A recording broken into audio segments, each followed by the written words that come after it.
નમસ્તે. તમારા બધાનું મારા રસોડામાં એટલે કે કિચન ઓફ હેરીના મારી ચેનલમાં સ્વાગત છે. આજે આપણે આખા વરસ માટેનું બહુ ઓછું તેલ વાપરીને એક અથાણું બનાવીશું. આ અથાણા માટે કઈ કેરી વાપરવી છે, મસાલા કેટલા અને કયા કયા લેવા છે અને વરસ દરમિયાન આ અથાણે કઈ રીતે સાચવવું છે, એવી ઘણી બધી નાની મોટી વાતો સાથે ચલો આજની આ રેસીપી બનાવવાનું શરૂ કરીએ. આખા વરસ માટેનું જે સિઝનનું અથાણું બનાવીએ એના માટે રાજાપુરી અથવા તો લાડવા કેરી લેવી, અને એ પણ બિલકુલ ડાઘા વગરની કેરી લેવાની છે. કેરી એકદમ કાચી લેવી અને કાચી કેરી લઈને એને કમસે કમ અડધા કલાક માટે પાણીમાં ડૂબોડીને રાખવી અને એના પછી એક સૂકા કકડાથી એને સાફ લૂછી લેવી. હું આજે અહીંયા 1 કિલો કેરીનું અથાણું બનાવું છું.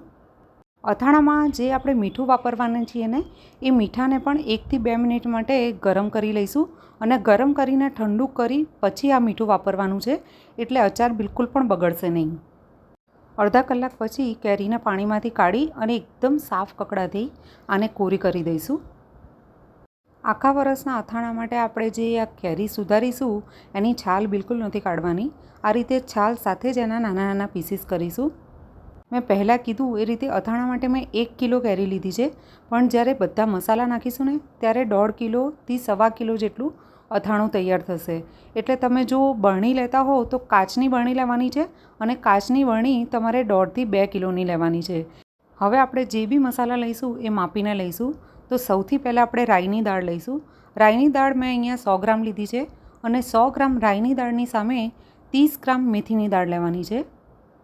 હવે આ બંને દાળને મિક્સ કરી લઈશું એટલે 130 ગ્રામ દાળનું વજન થશે. રાઈ અને મેથીની દાળ એટલે કે કુરિયા જેટલા આપણે લીધા છે ને એટલું જ મરચું લઈશું. મેં અહીંયા કાશ્મીરી મરચું અને તીખું મરચું ભેગું કરીને 130 ગ્રામ લીધું છે. જો તમે બહુ તીખું ના ખાતા હો તો ખાલી કાશ્મીરી મરચું લેશો તો પણ ચાલશે. 150 ગ્રામ મેં અહીંયા સિંગતેલ લીધું છે. તમે ઈચ્છો તો અહીંયા સિંગતેલની જગ્યાએ સરસ્યું પણ વાપરી શકો છો. અડધા બાઉલથી થોડું ઓછું એટલે 1/3 કપ મેં અહીંયા મીઠું લીધું છે અને 6 થી 7 લીંબુનો રસ કાઢીને લઈ લઈશું. મીઠું અહીંયા તમે તમારા ટેસ્ટ અનુસાર વધારે કે ઓછું કરી શકો છો. 1 મોટી ચમચી ભરીને હિંગ લેવાની છે. લીંબુનો રસ હું આ રીતે ગળણીમાં ગળીને કાઢીશ એટલે આમાંથી બધા રેસા છે ને એ નીકળી જશે.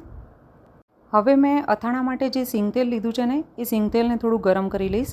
3 મિનિટ માટે ગરમ કરી પછી એને ટોટલ ઠંડુ થવા દેવાનું છે. જો સરસ્યું લીધું હોય તો સરસ્યું પણ તમે આ રીતે જ ગરમ કરો. હવે અથાણામાં જે મસાલા કરવાના છે એની પણ એક મેથડ છે. આ રીતે એક મોટી પરાત જેવું લઈ લેવાનું છે અને સૌથી પહેલાં એમાં કિનારે મરચું પાથરીશું. મારા ઘરમાં વર્ષોથી મારી મમ્મી આ રીતે જ અથાણું બનાવે છે. આ રીતે પહેલાં મરચું નાખી હવે બીજું લેયર જે બનાવવાનું છે આપણે, એ જે દાળ લીધી છે આપણે રાઈ અને મેથીના કુરિયા, એ આપણે આ રીતે પાથરી દઈશું. આવું કરવાથી થશે શું કે જે આપણે વચ્ચે તેલ નાખવાના છીએ ને એ થોડું બી ગરમ હશે ને તો મરચું બિલકુલ પણ બળશે નહીં. હવે જે વચ્ચેનું ત્રીજું લેયર કરીશું ને એ મીઠાનું કરીશું. મીઠું મેં પહેલાં કીધું એ રીતે તમે ટેસ્ટ કરીને વધારે કે ઓછું પાછળથી નાખી શકો છો.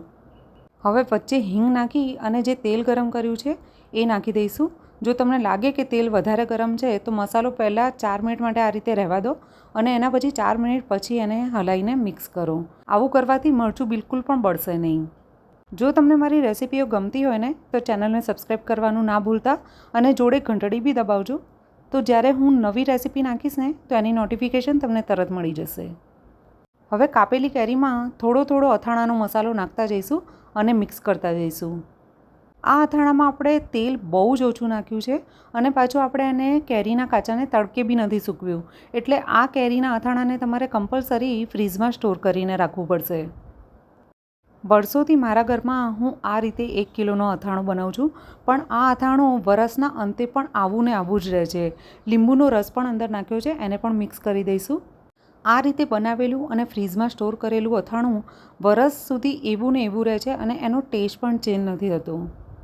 કેરીમાં અથાણાનો મસાલો બરાબર મિક્સ થઈ જાય એના પછી આને આ રીતે ચમચાની મદદથી થોડો દબાઈ દઈશું.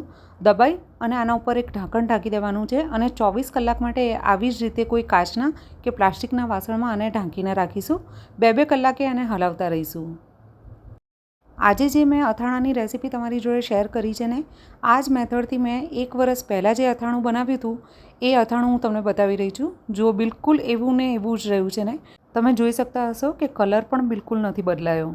24 કલાક પછી એક વખત અથાણાને ચેક કરીશું. જો કેટલું બધું તેલ છૂટવા લાગ્યું છે ને. હવે આ અથાણાને એક કાચની બરણીમાં ભરી લઈશું. એ પહેલાં આ જ મેથડથી બનાવેલું જુઓ જૂનું અથાણું અને નવું અથાણું કેટલું ફ્રેશ લાગી રહ્યું છે ને. જૂનું અથાણું આખા વરસનું અથાણું હોય, છુંદો હોય કે કટકી અચાર હોય, કંઈ પણ તમે સાચવી રહ્યા છો ને તો એના માટે કાચની બરણી જ વાપરો. કાચની બરણીમાં ભરવાથી અથાણાનો કલર પણ તમારો બિલકુલ ઝાંખું નહીં પડે અને અથાણું બગડશે પણ નહીં. આજની આ રીતે જો તમે એક વખત અચાર બનાવશો ને તો તમે બહારની કંપનીના અચાર પણ ભૂલી જશો. એટલું ટેસ્ટી અને સરસ અથાણું બને છે. તો રેસીપીને લગતા કોઈ પણ સવાલ હોય મને જરૂર પૂછો અને રેસીપીને લાઇક કરી અને શેર કરવાનું ના ભૂલતા. ચેનલને જો હજી સુધી સબસ્ક્રાઈબ ના કરી હોય તો કરી લેજો.